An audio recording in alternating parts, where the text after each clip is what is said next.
Hi, this is Oksana from OksanaCrafts.com, and I'm going to show you how to make cute little earrings today. So first you want to pick some kind of little bead. I'm going to pick this dragonfly, and then you want a copper washer that it fits inside of. I'm hammering the copper washer.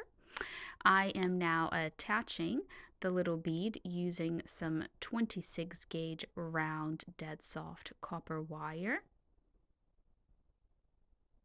Now I'm just trimming and tucking that little wire end away inside of the washer so it will be hidden away.